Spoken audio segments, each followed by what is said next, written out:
Welcome to your safe space, the podcast your partner, friends, parents, whoever thinks is dirty. Don't have time to read books? Want to understand all the jokes in the TikToks? We got you, fam. We're the Spice Traders, and we deal in spicy books. I'm Katie, and I need it to make sense. I'm Liz, and I'm hypercritical. Before we get to today's episode, we want to encourage you to check out our Patreon, where we publish extra episodes every other week, as well as ad-free versions of our regular feed episodes. Also, any series we read past the first book, all that coverage is Patreon only, so think series like ACOTAR, Fourth Wing, Guild. Anyway, we really appreciate the support and encouragement to continue doing something we love and sharing it with you. Thanks in advance for checking that out. As always, we start this episode with 3 things. First is a generic trigger warning. You can find specific triggers for this book in our show notes, so please check those out. We also use foul language and talk a lot about sex. If you have sensitivity to either of those things, our podcast probably isn't for you. Second, our episodes talk about books, the whole book, nothing but the book, so help me goddess. If you don't want something spoiled, don't listen to this episode. And finally, we acknowledge that a good book can hit you at the wrong time. Our views discussed in our episodes are our opinion, and we don't want to diminish the work or the talents of the authors in our community. That said, we have some notes.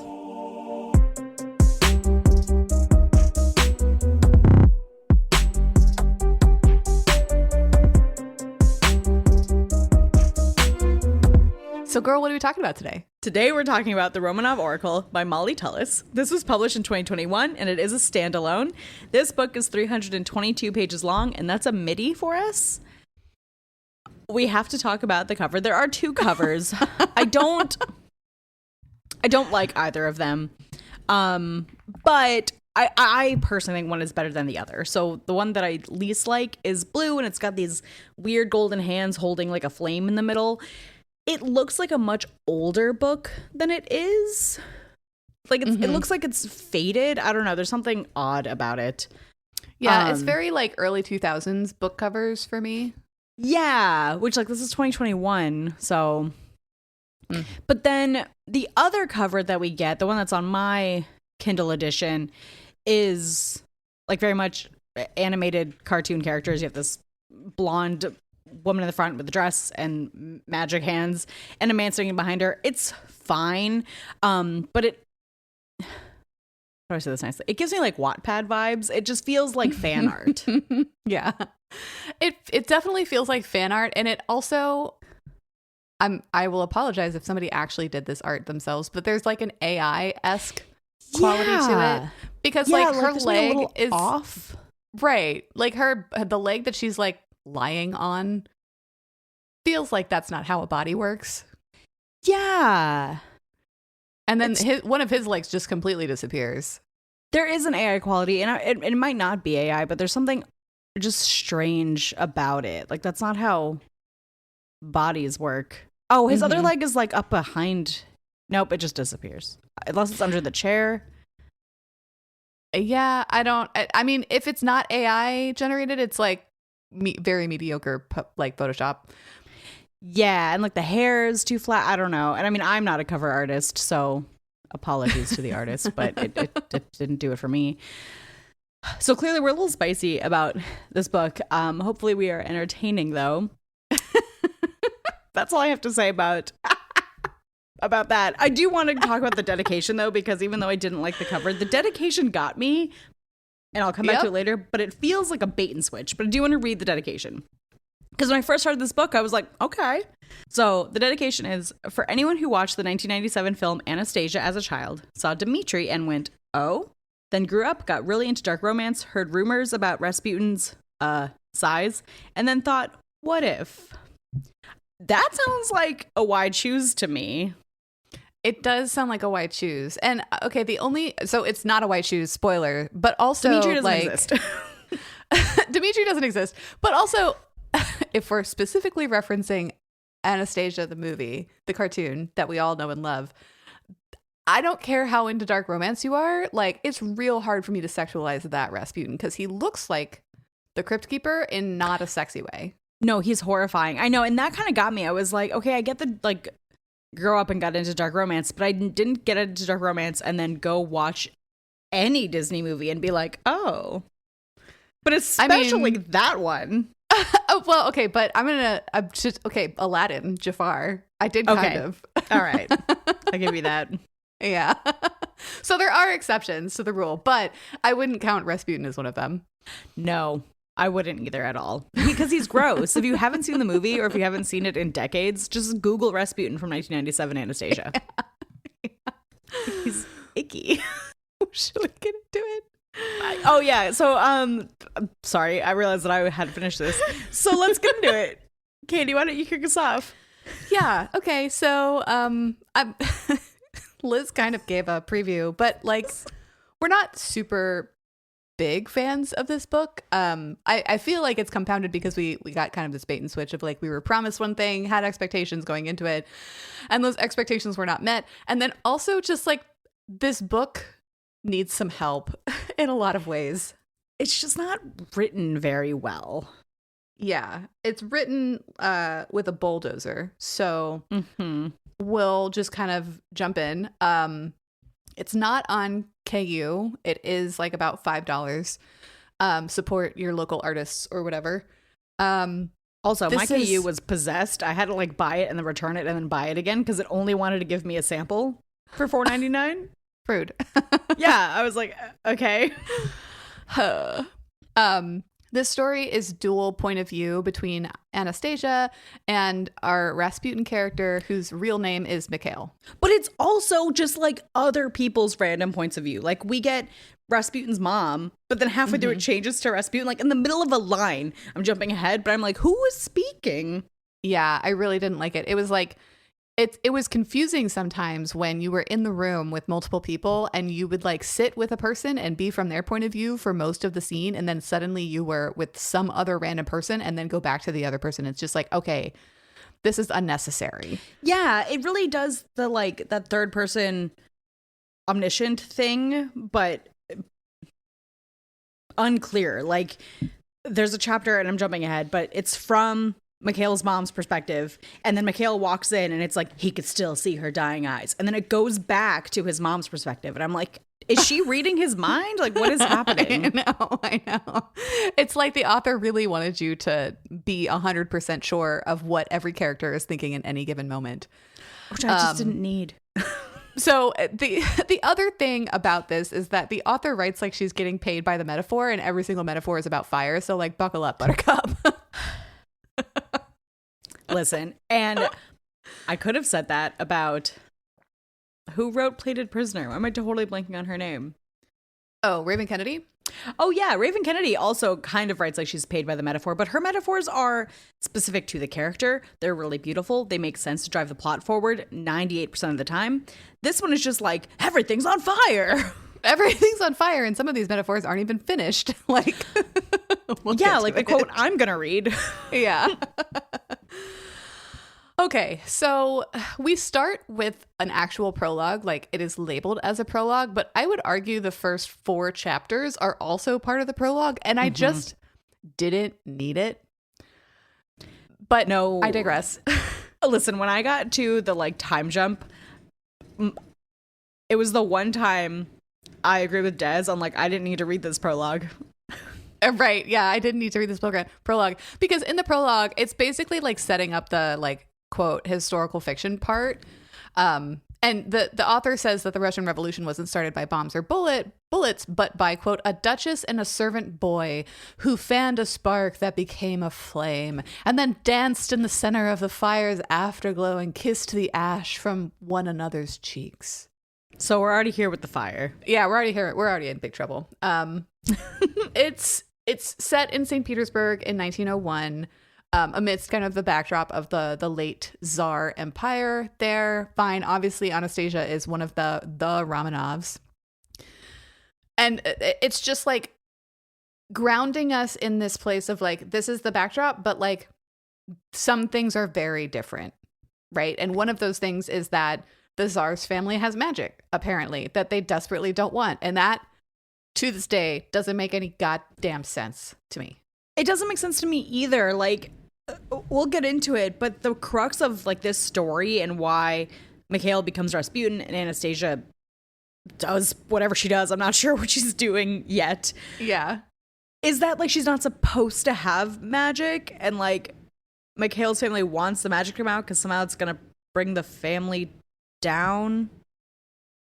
For right. Why, I don't know. But if you had magic in your ruling family, why don't you just use the magic to rule?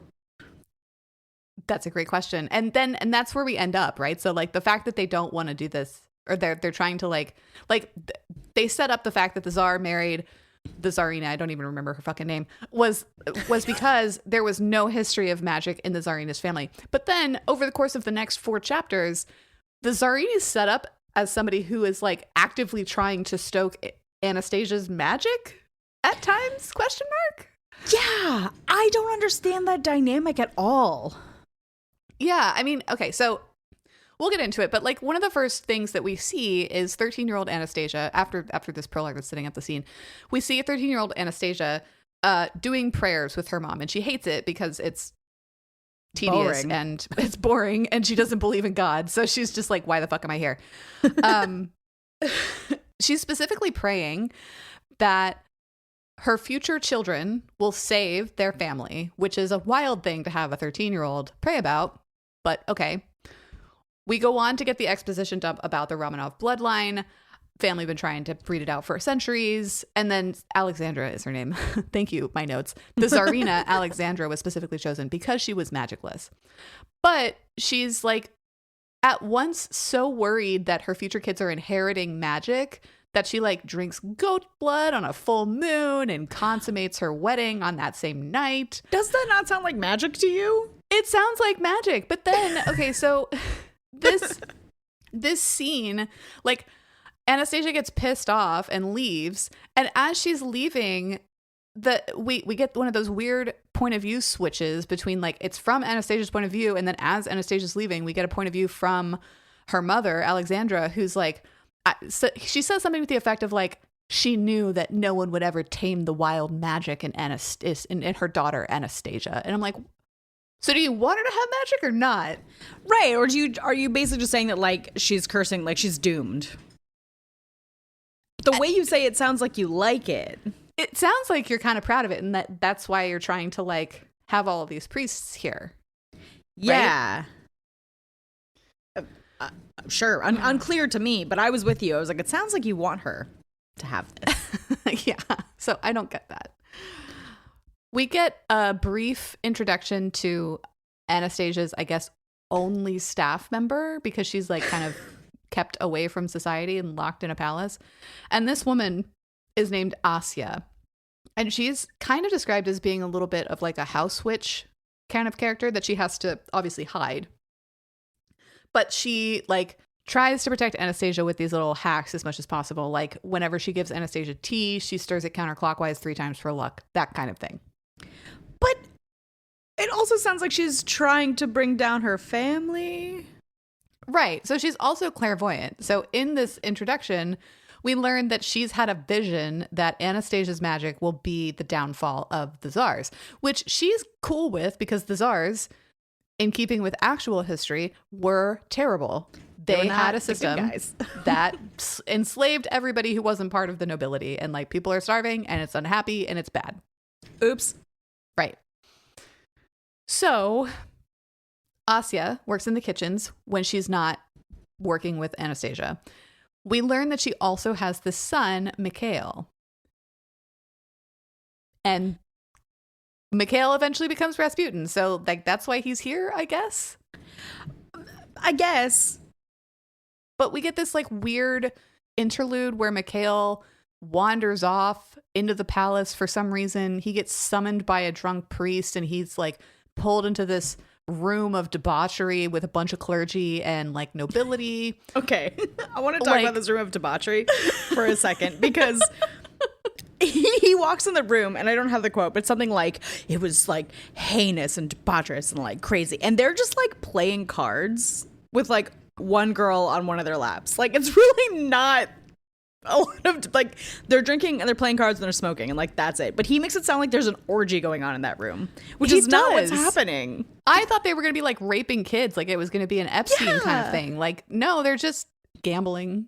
I mean, they're being lecherous to these girls who clearly don't want to be there. That's fair. Yes. But everybody's clothed and nobody's fucking. So like, no, you have the line. I didn't even see it. If the scene in front of Mikhail were found in the Bible, it would depict Sodom. They're just playing cards. Like, and they're kind of harassing some girls, but like not even really. Nobody's butt fucking over here. Like, calm down. No. So like Mikhail takes it upon himself to like pull these servants girls out, and he like says, oh, these are the Tsarina's maids, like you shouldn't be blah blah, and the guys are like, okay. Fine. And then the priest is like, can you take this painting to my rooms? I want it moved. What was that about? I don't know. I don't know. He doesn't. I don't think he even does. We see him later and he's like upstairs looking at other paintings. Just like, okay. This is the first time like Mikhail just comes off as angry. And like, I get it. If he's a servant boy in like early 1900s Russia, like you have a reason to be angry, but like he starts at 100 and then there's nowhere for him to go from there as a character. Yeah, which makes it a little less fun to read. Yeah. I don't like him.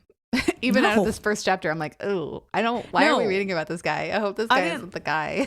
I didn't like him either. Also, again, like the debauchery of it all. He implies that one of the men basically propositions him under the table. But to be clear, you don't see anything, right? Like Mikhail is like standing. This guy puts his hands under the table and somehow that's like lewd enough of a gesture that Mikhail thinks he's being propositioned. Like, what did the guy do? Like, did he grab his dick? Like, what did he do? All I saw was that he put his hands in his lap, which could be gross, but you don't tell me anything gross. Yeah, I mean, even let's say that he like adjusted himself, right? Like dudes do that all the time. Like I'm saying, if personally, I have a different perspective, but like Mikhail, you are a dude. You are around dudes all the time. Like this is not a weird thing for y'all to be doing. No, and I bring that up because it's another example of why I didn't like Mikhail from the get-go, because he seems to look at this scene as something, and maybe it is terrible. He's seen some shitty things, but this scene itself, he's like, this is the worst thing I've ever seen. I'm like, nothing's happening, my guy. It's okay. Like, you're safe. They let the girls go just fine. Like, it's fine. Right. They didn't like abuse. It's fine. It's fine. I just don't, you're right. He's at 100, and then where's he supposed to go? Right.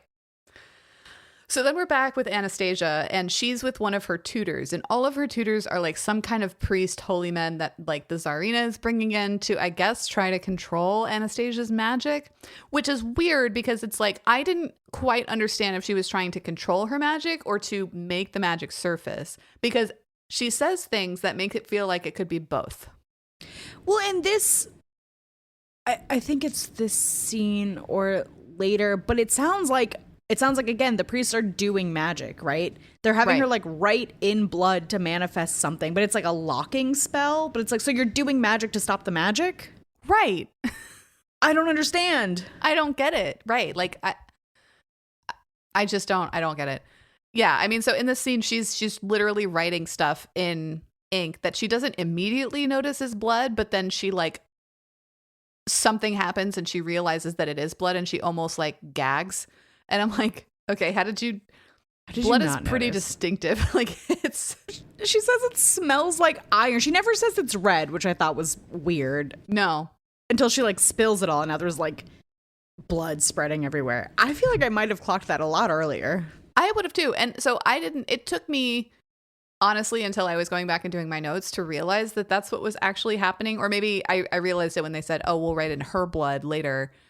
A different thing. But the way that the scene is written, it feels like she's just writing and then she like spills the ink and like it magically is turning into blood, or like she cut herself and so it's like her blood and she's just like squeamish. I was not following what was happening in this scene at all. It's not clear. None of this scene is clear. No. So she's doing this binding spell. She doesn't know because she how does she the not author know? Wants us to believe that Anastasia is both at once educated and can't read Latin. Which in the time period we're in, I don't believe. She would have been tutored in it. Absolutely. No. And again, like they're trying to make her do magic to lock off her magic, but she doesn't know what she's writing. Yeah. Mm-hmm. Okay. Yeah. Sure. Okay, cool. So the binding spell works. She can't move. And for some reason, this is when Asya burst in and the Tsarina's like, oh, good. I'm so glad you're here. We can finish the binding spell with your blood. So she grabs a butter knife from the table, which is such a choice of a murder weapon. That was wild. And she like goes after Asya, and I'm like, girl, Asya could totally beat you. Like, you're not gonna win this fight. Also, there was no thought put into this. It's like, oh, this will be handy. You're here. Let me stab you with a butter knife. Right, that girl. So nobody is thinking clearly because Anastasia is like at 1,000. She screams, her magic explodes, and her magic is not well bounded in this book. Like, the rules don't make sense. So in this example, her magic both explodes from her, but what happens is that it extinguishes all of the light in the room. So I guess it's like a force of air that also takes all of the light back. Yeah, like or just like a force of energy enough to like blow things out. Yeah.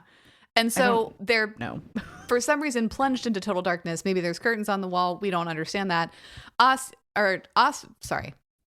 Anastasia passes out. This is another thing that this bitch does constantly. She does 5 things, which is she has explosions of magic. She says things that are incoherent. She loses her sense of self. She passes out. I lied. She does 4 things. And this is a trope that we've seen in a lot of books where like females just be passing out when they have magic all the time. Yeah, they're well, it's always like, unconscious. I feel like the authors do that when they don't know how to end a scene. Yeah. So when Anastasia wakes up, she's in her room. Her father, her mother, the Tsar and the Tsarina, and then like 3 nameless nobility are in her bedroom.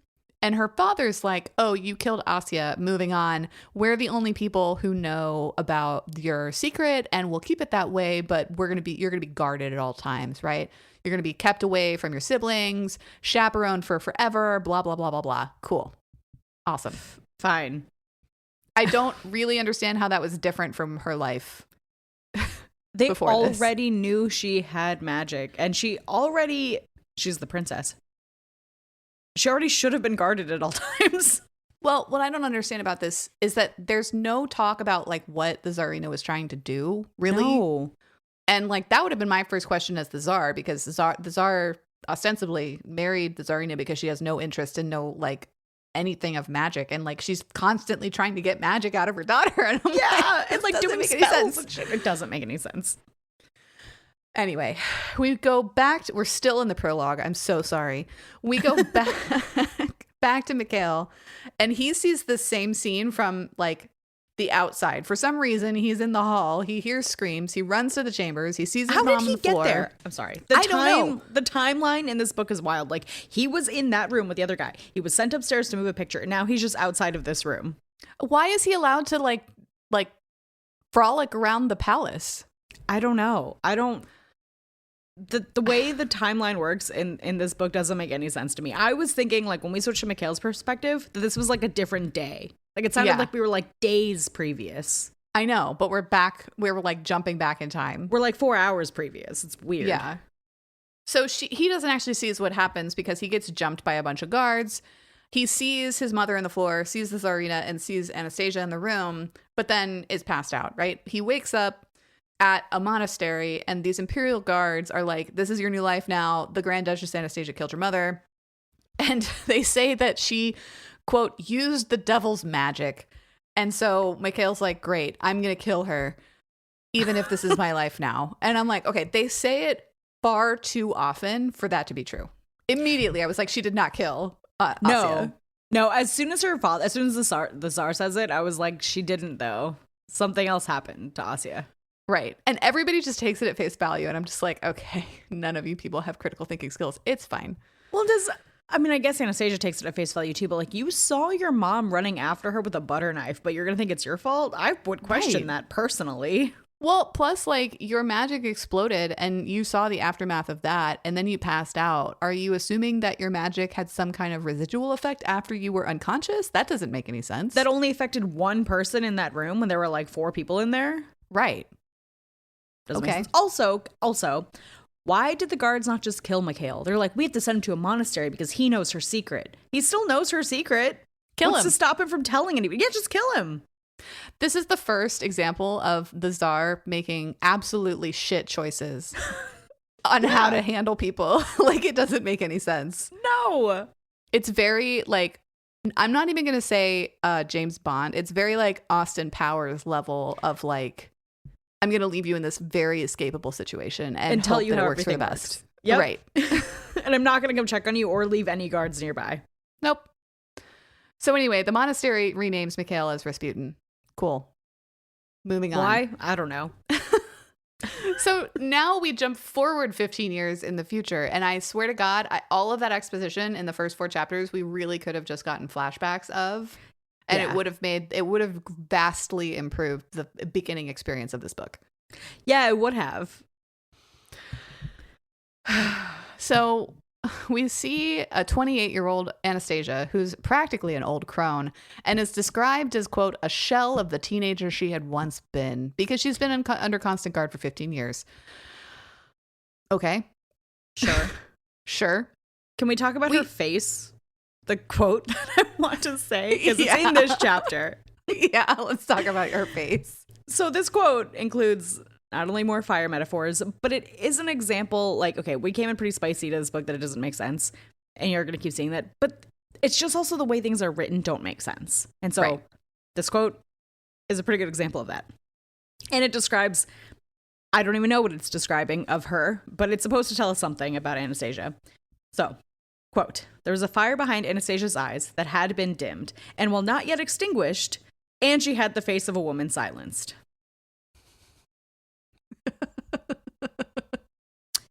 And will not yet extinguished what? Yeah. Like, there should have been so like unfinished. And will not yet extinguished and still glimmered there. Like, there should be something, but it's just like, here's this and also this, and it just doesn't make any sense. Nope. Yeah. And then just to double down on the fires thing, the next line, talking about like arranged marriages. When the topic of marriage was brought up, her fires roared, if only for a few fleeting moments. Why? But you would think she would have fire magic, but she doesn't. Well, okay, but she kind of has fire magic. Okay. Because the other thing that we learn, okay, but let's we'll couch the fire magic thing for just a second, because I want to like say something about her fires roared for just a second. This is a quintessential example of characters having reactions that don't make any sense. Yeah. Right? Like, she's described as like, she's a shell of herself. And then she has this like brief, I hate this. But then she's like, oh no, like that. People just don't act like that. No, they don't.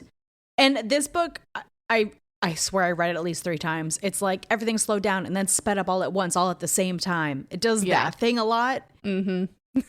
Yeah. It has the effect of breaking trust with the reader. Like, I just can't take anything that this book does seriously because it's not well formulated. Yeah.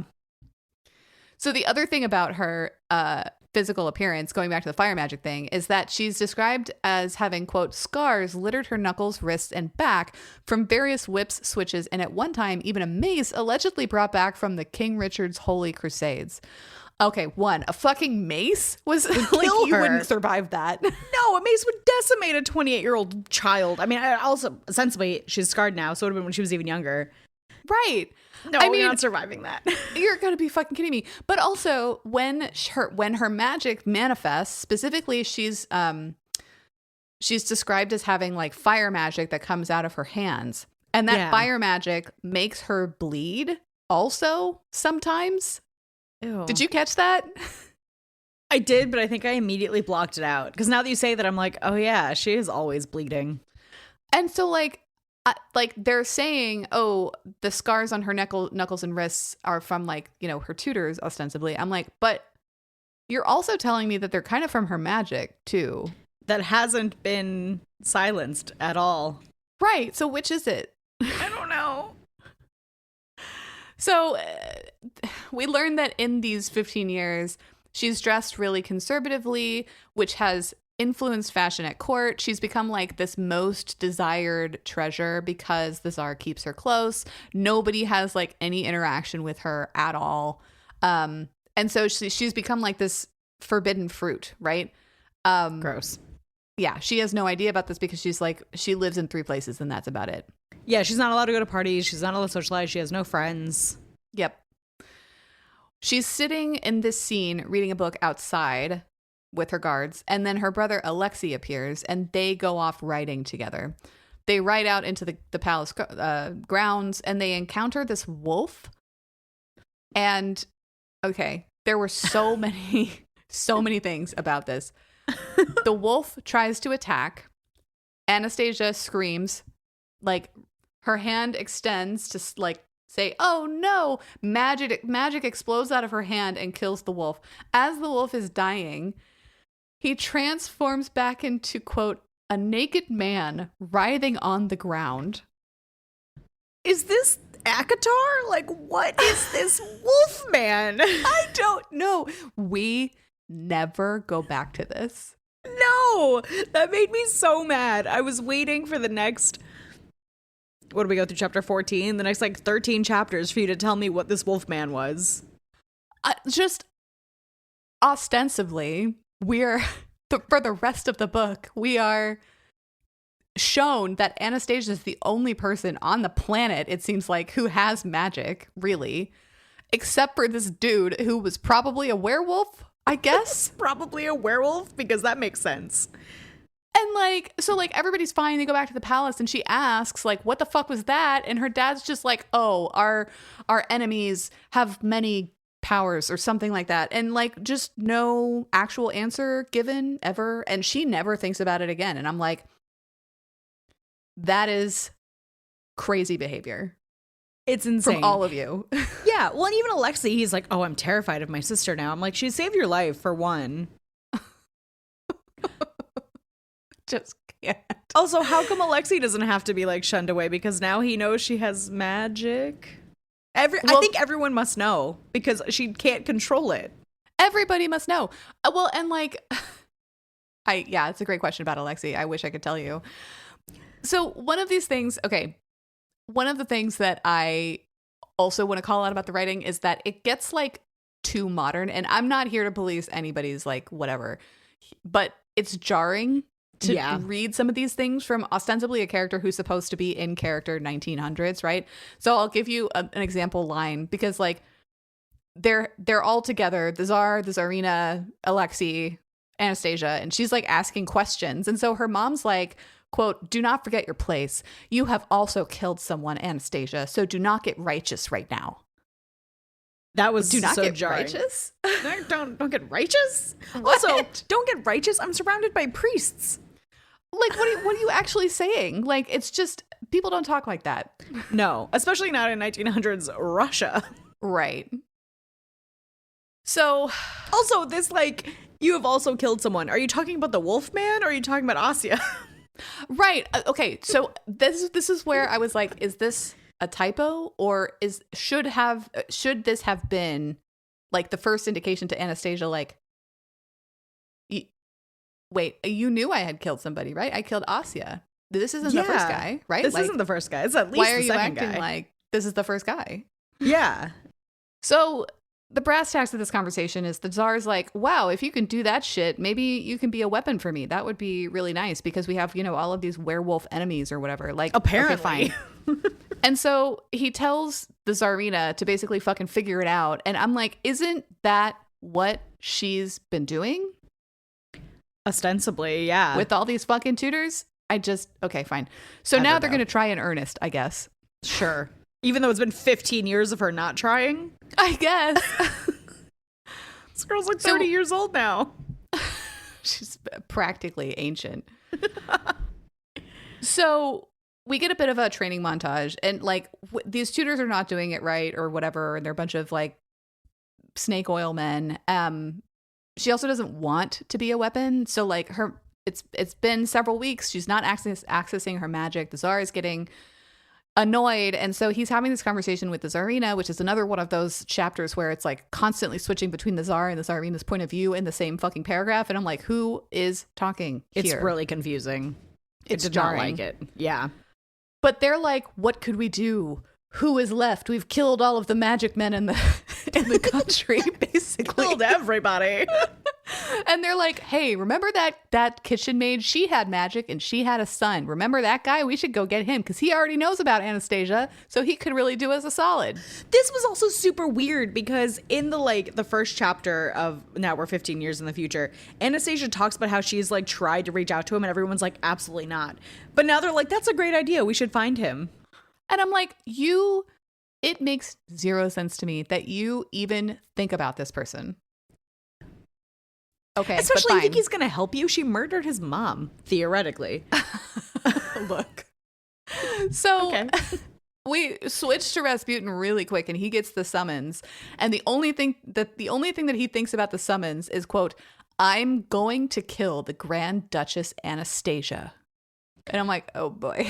That's all he's thought for the last 15 years. BT Dubs. That has the same vibe to me as like, man, I'm living life to the fullest. Like, you just have not ever had a thought deeper than what you want to eat for dinner. Like, my God. Nope. Also, I really love the shade in this line right here.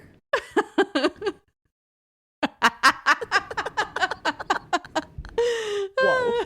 If you can ignore how flat it lands on the page. Because it does. It's like, cool, bro. Yeah. I mean, that is really the thing, though. It's like all of these lines, I think, are meant to be these big, like, but they just land so flat. Like, it's we already knew he wanted to do that because I already read him talk about doing that. Right. Because they tell us a million times that Anastasia killed Asya and everybody's mad about it and everybody knows don't ask a question about it. Like, okay, cool. And Rasputin's only goal in life is to avenge his mom, apparently. Right. Also, I love that we kind of glossed over this, but he gets thrown in a cellar for 6 months naked and somehow doesn't die. And he's being beaten within an inch of his life every day. But at some point, one of the priests who's doing this just gets bored. And so Rasputin's allowed to live in the monastery, but not actually do any of the religious stuff somehow. That was wild. That was a wild lore dropping that I just blocked out because it didn't make any sense to me. I assumed he was sent to the monastery to, I don't know, be a monk. But he wasn't. He was like sent to jail. Yeah. Well, and that's the thing, because he loves to say now for the rest of the book, he's like, I'm not a priest. I never took the vows. And I'm like, there's literally no way in hell that you would have gotten away with that. Exactly. Yeah. So fast forward, Rasputin / Mikhail arrives at the palace. First thing he does, not even a how do you do, he rips a crucifix off of the wall and smashes it against the floor. Right in front of a bunch of servants. Calm down. Okay. Calm down, guys. Calm down. He goes to Anastasia's room. She's transcribing a bunch of iron ink spells. And when he enters, Anastasia's magic immediately reacts. There's a wind that rips through the room and almost knocks him over. And he smirks at her and says, quote, do you greet everybody like this? And I'm just like, this is just such a heavy-handed romance novel, like, chemistry attempt to build, but it just doesn't land. So the author goes on to say, quote, the room was stifling as they stared at one another, as if the oxygen had been replaced by something simmering and heavy. Okay. Also, I don't buy that the last chapter ended with you saying, I'm going to kill the Grand Duchess. And then the very next chapter, you're flirting with her. Right. You don't immediately go to like kill her. You could just immediately kill her and walk away. Yeah. Or at least walk in with like animosity. Right. You don't have to flirt with her. Just kill her. I'm sure you have a knife. I don't understand. Like, hey, you're getting distracted. Why are we flirting? Right. So Anastasia, of course, doesn't recognize Mikhail. But Mikhail's like, she recognizes me instantly. And I'm like, okay. Girl, I don't think she ever even like saw you. I don't think you existed to her. No, that's the thing. Like, because they even like explained to her, like, Asya had a son. BT Dubs, we know you didn't know that, but we've sent him away. Like, they've never met. Yeah. And Mikhail's acting like they were biffles because they both had the same mom, essentially, and that she would recognize him on sight. No, and it's so weird, too, because we get a little bit of tiny lore about Asya earlier in the prologue, where, like, she had lost a daughter, so she, like, claimed Anastasia as her own, as being, like, a wet nurse. But she totally has other children, but we kind of, like, there's this weird disconnect. Uh-huh. Yeah. But it's so weird that Mikhail's like, no, we totally know each other. We grew up together. Don't you remember? No, you were a servant No. and I was a duchess. Goodbye. Goodbye. I was the Duchess with magic and I was being groomed every day of my life. So I was kind of busy. What were you up to? What were you doing? And honestly, who knows? Moving Who paintings knows? around. Frolicking along the hallways of the castle. So they go through a couple of days of awkward avoidance, which seems weird because like Mikhail's hell-bent on killing her, which is literally his internal monologue. But he's like, but I feel something and she's avoiding me and I don't want to upset her. And I'm like, bro, what are you doing? Also, why are you even allowed to avoid her when you've been brought here to train her? Yeah. Great question. Who's letting you avoid her?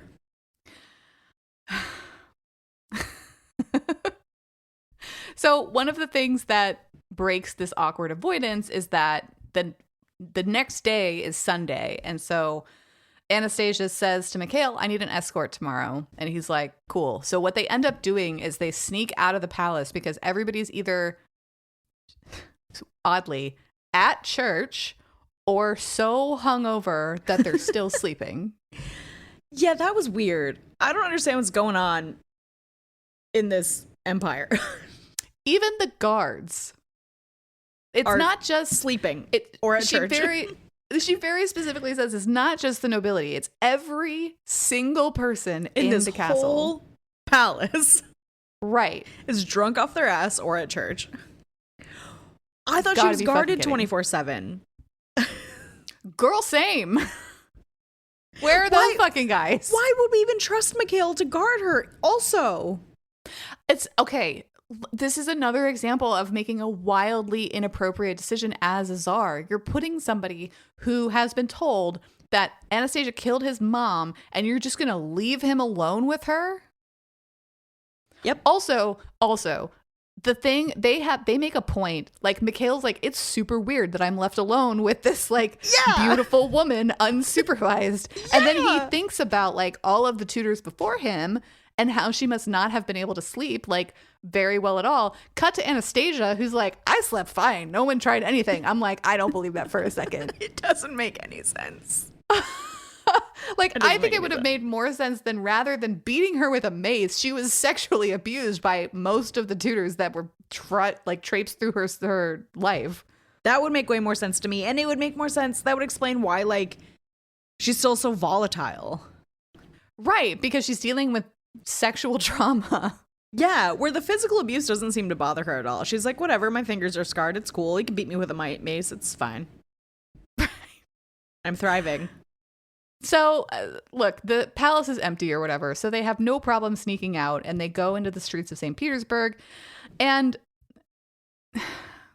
ostensibly, it was not clear to me what was happening until after we get this, like, big, like, reveal, but they're walking through the streets. Mikhail's like, this place looks familiar, and she just stops and turns around to him and says, I need you to keep this secret from me. I come here every Sunday because I can, but she doesn't say what she's doing in this conversation. We only learn what she does after they go to the house after this conversation. I'm like, you're asking him to like keep your secret, but you're not actually saying what that secret is.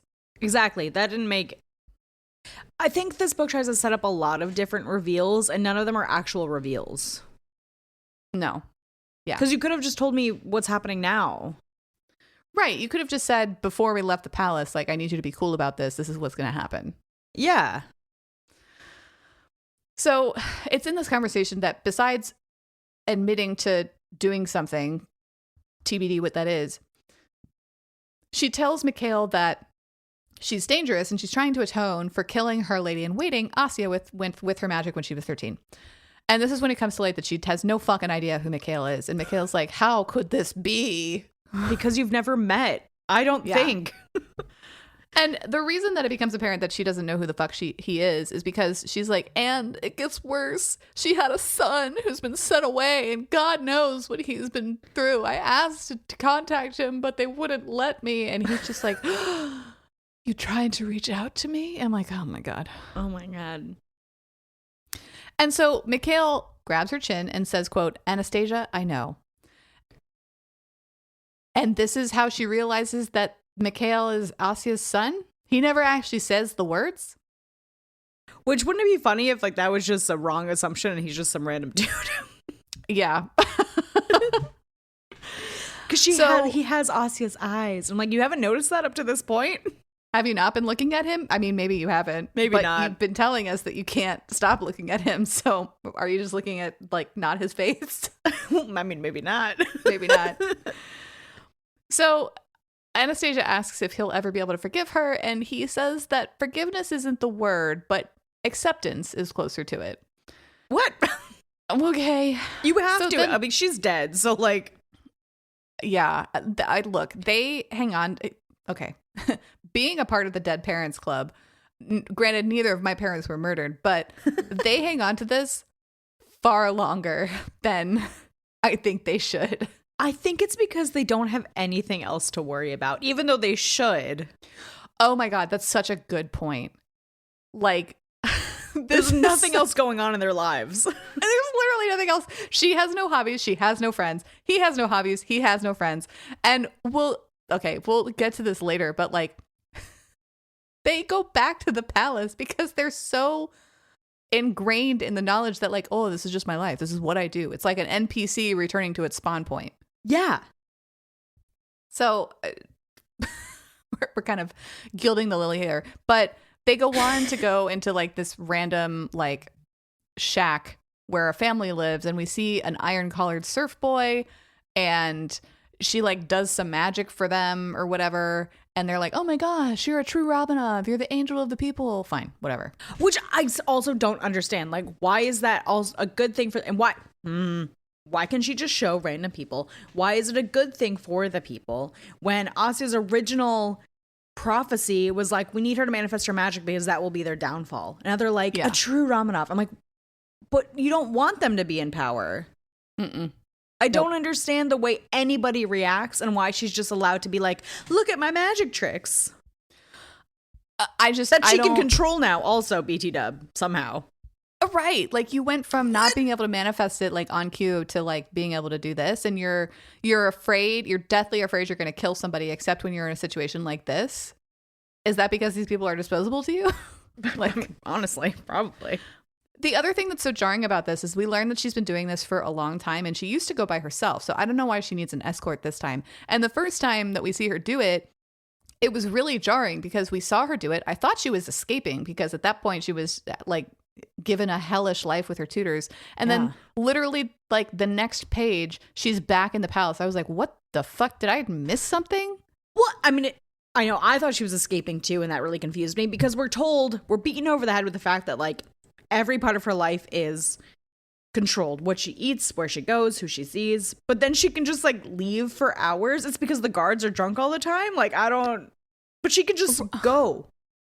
She could just go. She could just like be in the ether. They could just be in the wild. And they do this a couple of times. And I'm just like, even because this is like, they kind of have it good. Like, they're being left alone. They live in a palace. They're getting hot food. Like, it's great. Like, why would they leave? But then things get worse, and they still have the ability to sneak out and like be away from the palace. But it never crosses their mind that they could just run. And I'm like, y'all are actually idiots. They're all stupid. I think that's really the brunt of why it's so annoying is that they're just dumb. Yeah, I think you're right. So we see that, and then this is another example of when they're back at the palace, and I'm like, why are you back at the palace? Oh, right, because they're paying your bills, because Mikhail has ordered a full breakfast and watches Anastasia gorge herself on hot food. And we're told that she has not had hot food for 15 years because her father has been trying to see if like starvation will make her magic manifest. Okay. All right. And so like you can starve someone and still give them hot food. Like, temperature doesn't matter. It really doesn't matter. It's a you quantity. Can do portion control, right? Like, yeah. That's just abuse. Like, just call it what it is. So this scene is just so weird because he's like doing this weird like possessive protective thing where he's like, you should eat more food. Here, let me put some on your plate. And she's like, oh, but my stomach's so small because I haven't eaten anything in years. It is. But then they get into this like screaming match. They go from this weird tender moment, kind of, despite the fact that he still wants to kill her, to like 1,000. Like throwing shit at each other in like 2 sentences. Sense. It doesn't make sense. Also, he still wants to kill her. They were like alone on the streets. Like, he has so many opportunities to kill her that I'm just like, stop saying you want to kill her. Like, stop lying to yourself because you clearly don't want to. Right. And the like, screaming match is crazy. It is crazy because they go from like having this like touching moment. Anastasia again apologizes for killing his mom and is like, she was my mom too. And Mikhail's like, yeah, but you killed her. And then just like escalates things. I'm like, also, I thought dude, you accepted it. Like, we'd already talked about this. You said that you had. This is why she's offering you another apology. Yeah. And then it goes from like anger to like he's like weirdly trying to like taunt her sexually and like pins her against the wall. And then is like, okay, lessons start at noon. Go back to bed or whatever. I'm like, what the fuck? What is happening? I don't know. Yeah. So, okay. This scene gets more wild because Mikhail goes into his room to jerk off to the thought of Anastasia because he's got a hearty and he's like biting his fist to keep quiet. And then in the middle of the scene, the author drops the Russian word yabat. What does that mean? Mid-stroke. And so I looked it up and it's the Russian slang for to fuck or oh shit. And it's seriously an unhinged thing to drop because one, it's not in italics because most of the like Russian or Latin words that they drop are in italics. So you know that it's not. I had no idea what the fuck that was until I Googled it. I'm glad you looked it up because I thought he was like saying someone's name. Like he had some like secret lover that we didn't know about, or it was like a weird pet name. Yeah. No, his weird pet name for her is Anya for some reason. Which is doesn't make any sense to me. But that's basically like he's basically jerking off and he just goes like, oh fuck. Like that's what he's doing. Yeah. Right. Ew. Exactly. Yeah. That's unhinged as hell. Yeah, I hate it. I hate it. Okay, so then we get to the lesson, and he tells Anastasia, because he's such an expert in magic, that she's not cursed, but she's an amplifier, which means that she can manipulate energy at the atomic level. How does he know that? Like, did his mom tell him that? How does he know that? When would he have learned this? That's a great question. It sounds like he's just throwing spaghetti at the wall. Yeah, and she's like, okay, makes sense to me. Yep. So he tells her that she needs to get over herself, basically, because he knows that she's afraid of who she could be. And she snaps something like, yeah, because I don't want to kill anybody again. And rather than getting angry because she's talking about his dead mother again, he just kisses her. He basically assaults her. Like, let's call it what it is. It is assault because the kiss is not described as nice. No. And the logistics of this were odd because he's described as literally climbing on top of her. Where is she that he does this? Does he mount her in a chair? I tried to read this scene so many times to figure out what they were doing.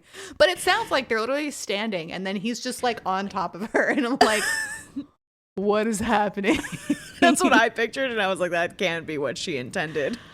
Yeah, I don't, but that's what's on the page. And he's like groping her breasts in like not a good way. No, it's kind of violent.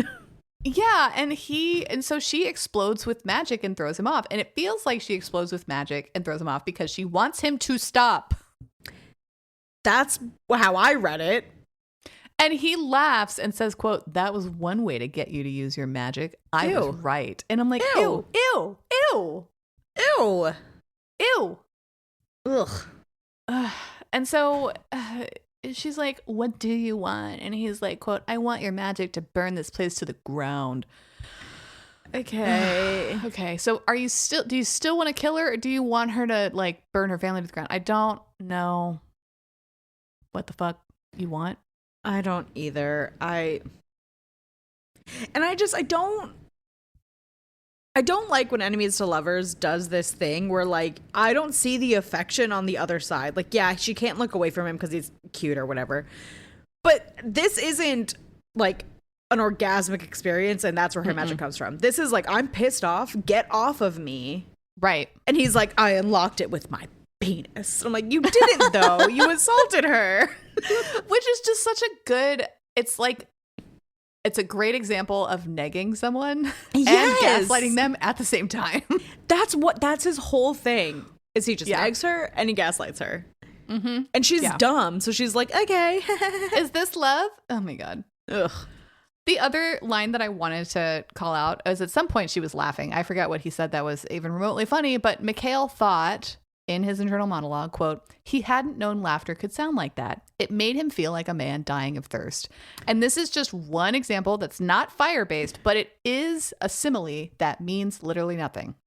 Also, are you dying of thirst because like you want to hear her laugh forever? Because otherwise it sounds like she has a horrible laugh. Right. Or are those two independent thoughts? Like, her laugh is beautiful. I'm so thirsty. Yeah, I didn't understand that. And there's a lot of simile and metaphor like that. But I'm just, what are you trying to say to me right I have now? no idea. Yeah. Mm-hmm. So we get a training montage. Anastasia can summon balls of light but can't control them, which doesn't make any sense because when she goes into the slums, she can handle her magic just fucking fine. It's the pores. It's the pores. They're stalling the Tsar and Tsarina with daily reports that like Anastasia's getting stronger, but they haven't been forced to like show their work at all. Which I don't even know like why they're stalling. It's true that she's getting stronger, but she can't control them. Like they're not like, what are you stalling for? You're saying stalling, but you're honestly just reporting exactly what's happening. Yeah, right. Like they're not false reports, really. They're not. And they make this big show of like, or I think Mikhail is telling us because I don't think Anastasia has any goddamn idea what's going on. Mikhail's like, I've been pushing them off because I am so smart. And I'm just like, God, you're so fucking annoying. Yeah, he's the worst. I'm not here for any of these characters. So they sneak back out to the city on a random Sunday because people are drunk. And she goes back to that same family with the surf boy with the iron collar and disintegrates the collar like entirely off of his neck. Cool. But that's so a problem. Can do that? Okay. If you can do that, fine, great. But that's a problem because he has that collar because somebody owns him and expects him to come back to work. And so she gives the mom a pair of her diamond earrings and says, use these to flee the city. I'm like, she takes that to literally any pawn shop and she's dead or arrested. Yeah, what is she supposed to do with that? Like, this girl is so stupid. At least give her cash. I mean, Anastasia doesn't have cash, but like, and flee to go where? Right. Like, where in Russia are you going to go? Are you going to try to cross the border? I don't think that's going to work very well. No. So the mother says, quote, you are not like the other Romanovs, Anastasia. Which, fine, whatever. She's the woman of the people. But unfortunately, they've spent far too much time in the city and now they've missed the window to sneak back into the palace, which doesn't make any sense because later they leave the palace in front of the guards and come back just fine and nobody asks any questions because she's with Rasputin, her tutor. Also, the whole like, now they've missed the window so they can stay out all night. If there was a window to sneak back in, that implies that at some o'clock, someone's going to check on where you are. But if you could just like stay out all night, no one's checking. So there's no window. There's no window. And also, how is no one checking? How is this not a problem? Because she's with Rasputin, which again, I don't know why anyone trusts him. I don't either. He's just some random dude. Some random dude who has a revenge plot. So they go to some random inn and it's the one bed trope. And before they get into like any kind of sleepy time activity, they get into another fight because we can't get through 10 pages without having the same fight. And this is the same fight because she killed his mom and Mikhail's still mad about it. Cool. I thought you got over. Okay. I just like, I can't keep having the same fight. Yeah. And at some point in this fight, Mikhail sees the scars on Anastasia's arms and is like, I want to see all of them. And she's like, no. Go away. Right. And so Mikhail's like, fine, I'll show you mine. And just like rips his shirt off. Okay. Okay. And he tells Anastasia, quote, I'll kiss them all, Malishka, if you let me. And that works for her because she literally jumps on him. That's what they do to each other. I don't understand what that. I've never done that to a partner. That wasn't like in a silly way of like, catch me. It's never been like sexy. I'm not small enough to do that, No. frankly. Even the catch me thing is like, I'm fully planning to land on my own feet. Right. Otherwise, I know that you cannot stop the amount of force that my body generates. I will crush you like a bug. It will be bad. Yeah. So they do get into a little hanky-panky. It's so silly. Like, it's really silly. All of it is so silly. Like, the way that he is described as going after her boobs is like he's playing the fucking bongos or something. It's like Mikhail has never like touched boobs before. Yeah, and this man is 36 and like I believe Anastasia's never been touched, although that's not true because we know earlier that she slept with like random like stable boys. So like neither of them are virgins. I mean, I guess Mikhail's been in a monastery, but he was 19 when he was like excommunicated. So I think he's seen boobs before. I guess. So he goes down on her, and like while he does that, he somehow asks, quote, "Does it feel this good when you do it, Anya?" I can't go down on myself, so I don't know how to answer that question. I don't either. And I don't know what he meant by that. She starts to answer, and he's like, quote, "Watch that mouth, Anya. It's still technically the Lord's Day." And I'm like, what is happening here? You guys are so weird. And so this is the other thing about this scene is that he's using that name Anya, and it's specifically a name that she doesn't like. Because it doesn't make sense, because Anya isn't short for Anastasia. Call her Anna, if anything. Right. And she's told him several times, I don't like that name. Don't call me that name. And he's like, I'll call you whatever I want, Anya. Ugh. And I'm like, okay. Gross. So she finishes somehow and she's like, I want more, like, fuck me. And he's like, quote, "If I fuck you, Anastasia, I won't be able to stay away." And I'm like, why is that a problem? You're already together. Is it because you still want to kill her? I don't know. Or he just like, I don't know. I get the romance novel reasoning that like denied gratification equals tension, but like functionally, he just like went down on her and walked out of the room, which is crazy, wild behavior. It's rude behavior. Because like if you're going to play this, like I won't be able to stay away, then you should have done that like the first time you kissed her. Not after all of this. Right. And Anastasia like cries. I'm like, I would too. I would too, because what if like serious rejection? Jeez. Totally. Like, okay, great. Bye. Deuces. Good talk. See you never. Cool. And then like Mikhail doesn't even have anything to do. He just leaves and walks the streets for hours. And when he comes back, so weird. So weird. And when he comes back, Anastasia is of course having night terrors because every fucking female main character has night terrors these days. Well, she's been maced. Not the chemical. Okay, fair. But he like wakes her up out of the dream and she's like, "Everyone leaves. Please don't leave. You left."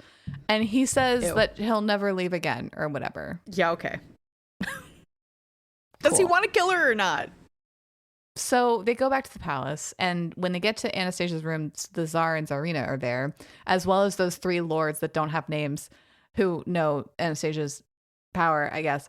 And the Tsar's like, "We need an update. Like, I want to see her magic."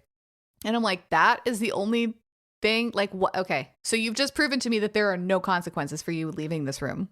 Yeah, and being gone for like days, for a whole night, right? Like, how long have you been waiting in here? Right. Like, so he asks to see her magic, and Anastasia says this line. Stupidest line. Quote, "No. Do not ask me again or I will show you what I can do." That's what I'm asking for. But the Tsar is just like, fine, and leaves. And I'm like, you could literally ask her again and she would show you her magic. She's basically saying like, don't ask me to show you my magic again or I'm going to show you my magic. What the fuck are you talking about? He's I like, read that and I almost yeeted my phone across the room. I was like, this is... I did too. We haven't read a book this poorly written in a long time. No, it's very similar to that one I'll never remember, but where characters are like just clipping in and out of the walls. Yeah, it's Rise of a Dark Throne. Rise of a Dark Throne, yes. It doesn't make any sense. These people are schizophrenic. They read like they're really actually crazy. Yes. So the Tsar leaves. He says, this is war. Cool. But for some reason, they're just left alone. Like, the Tsar doesn't, like, make any moves. And so they're like, we should go to a ball. And Anastasia's like, I'm going to wear my mom's coronation gown because I'm trying to take her place. I'm like, are you, though? Do you want that? Okay. Also, are you allowed to? No one's stopping them. There's no guards anywhere. So Ever. I guess. It's crazy. The scene is fine. They get ready together for some reason. I don't know, but they're like, they see each other for the first time, and then we get these mirror lines that I just hated. Because it doesn't fit for the time period. It doesn't. That's one reason, but also they're just really Stupid. terrible lines. So Yeah. Mikhail says, like, Anastasia looks at Mikhail, and Mikhail says, quote, a man could die happy being on the other end of a look like that. And then flashback to Anastasia, we're still in the same scene, and we're switching perspectives, and we get, quote, a woman could die satisfied being on the other end of a look like that. If you're gonna do verbatim things, at least make it be something one of them said out loud. Yeah. Because now it just reads that they have a mind connection even though they don't. Like, No, and it just became redundant. yeah. And it's one of those lines that doesn't fit the time period or the characters. It was just No. ugh. And the other thing that doesn't fit the time period is the, like, believing in intelligent design. Oh, yeah. What? I mean, I don't know when that Yeah. happened, but that doesn't seem like this time period to me. Right. Like, so the line is Mikhail sees Anastasia and he says internally, quote, for the first time in his life, Mikhail looked at Anastasia and believed in intelligent design. Fine. It should just be believed in God. Yeah. Because, like, intelligent design is very much like a late 1900s term, I think. I just looked it up. It was officially formed in the 1980s and 90s. Yeah. Okay, great. Not something you would be talking about in the early 1900s. No. Oh, So- no. The Romanov dynasty from 1613 to 1917. Yeah. Like, we're Not so much. So we're in, like, 1916, right? 1917. I Mhm. don't know when this is supposed to be. But we're not talking about intelligent design. You just say Also, God. where is World War One? It's not present. Not here at all. Oh my God. Okay, it's fine. It's fine. It's fine. fine. I'm just fine. getting so spicy. So we go to Where the is fucking World War One. Where the fuck is World War One? It's fine. I want that on a sticker. We get this scene that they go to the party, they're introduced. Fine. The whole room does the, like, record scratch, and then, like, everybody goes back to what they were doing. Anastasia's working the room, and then we get this absolutely deranged fan language scene where Which I don't know enough about Russia or this time period, but the fan language scene sounds very, like, European. Fine, European, sure, but, like, Bridgerton to me. right. Well, and, like, okay, fine. Fan whatever. I think the thing about this is that, like, Anastasia knows about it, despite the fact that she's been secluded from Zero society for her parties. entire life. She's Zero not allowed parties. to go to parties. Right. Mikhail doesn't know about it, despite the fact that he grew up in the fucking palace and was much older than Anastasia. Like, he's just illiterate when it comes to, like, understanding what nobles want from you. I don't believe that. No. But then she, like, they're like, for whatever reason, splitting up and, like, working the room to try to find allies or something. Allies for what? I couldn't tell you. I don't know what their plan is. But she sees Mikhail, like, across the room surrounded by these females, and she, like, stomps over and, like draws her, like, fan across her throat. And I think that she's, like, signaling to the other girls, like, I'll fucking kill you. That's how I read it. I was like, I will slice you. Don't look at my man. And then she tells Mikhail, like, that one woman who had her fan in her mouth wanted to suck your dick.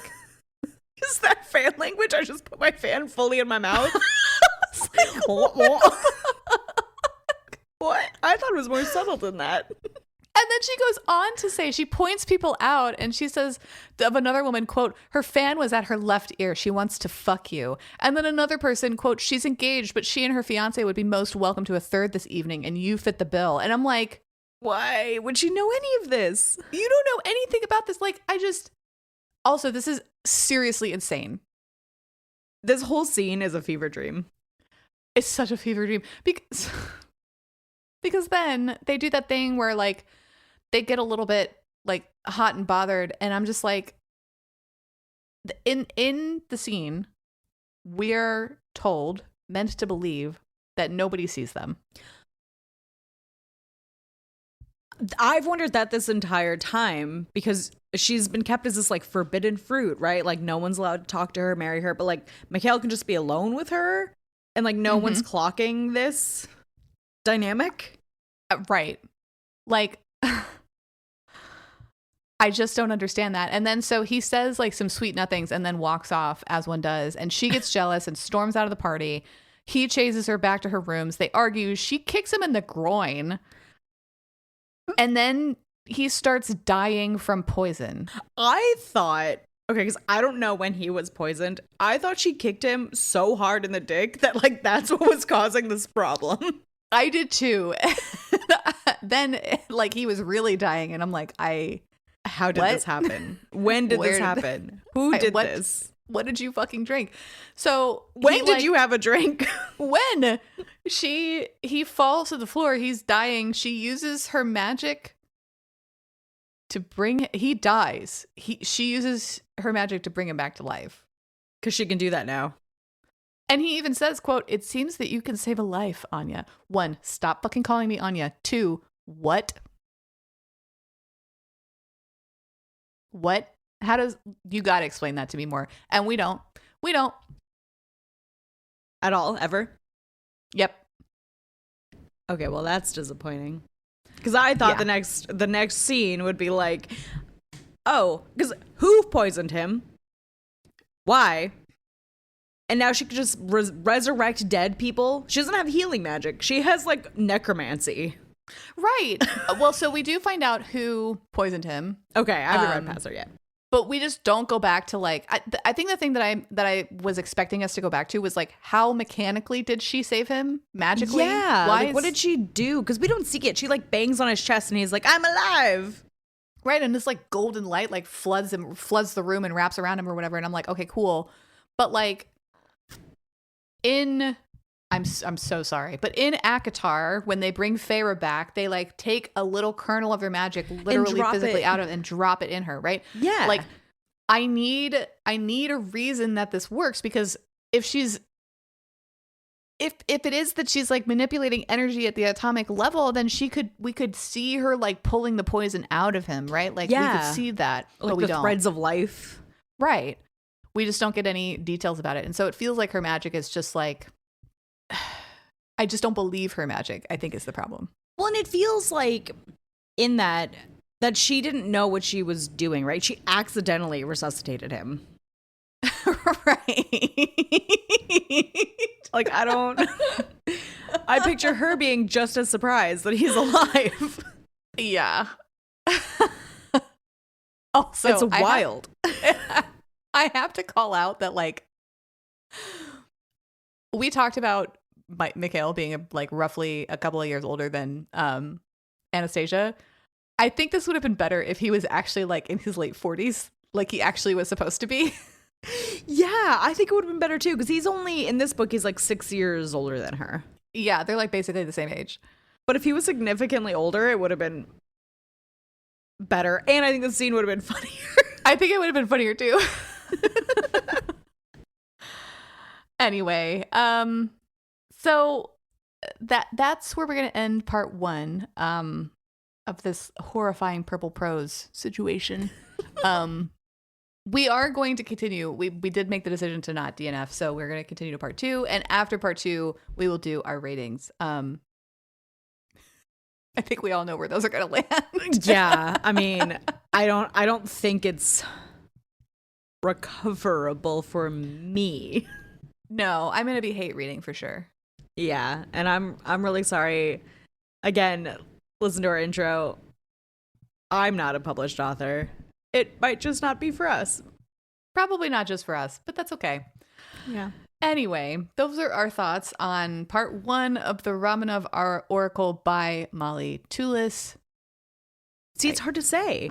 Yeah. Romanov Oracle is hard to say. It is hard to say. Thank you. Romanov Oracle by Molly Tullis. Thank you, as always, for joining us on this journey. What did you think? You can let us know on the socials. You can find us on TikTok, YouTube, and Goodreads at Spice Readers Pod. I'm just picturing a lot of people coming for us and saying, like, this is the best book ever. And that's fine. You're entitled to your opinion. I'm entitled to mine, too. Honestly, like, tell me why. Yeah, feel tell me that why way. you liked it. Like, I don't even want to argue. I want to know. I'm still waiting for somebody to tell us why we should continue reading Cruel Prince. Cruel Prince. And I haven't gotten Me a good too. reason. I feel like every 6 months, I want to post, like, tell me why I should read this series. Right. I need somebody with a good reason. Yeah. And don't just say, like, it gets better. Like, I want like a thesis on why it gets better. Yes. That acknowledges the problems. Yes. Yes. Anyway, you can find us on the socials. Let us know what you thought. If you like our podcast and want more, consider joining our Patreon, where we release Patreon exclusive episodes on our off weeks. And if you really, really like us, drop us a review wherever you listen. Until next time, we'll see ya. Bye. Bye.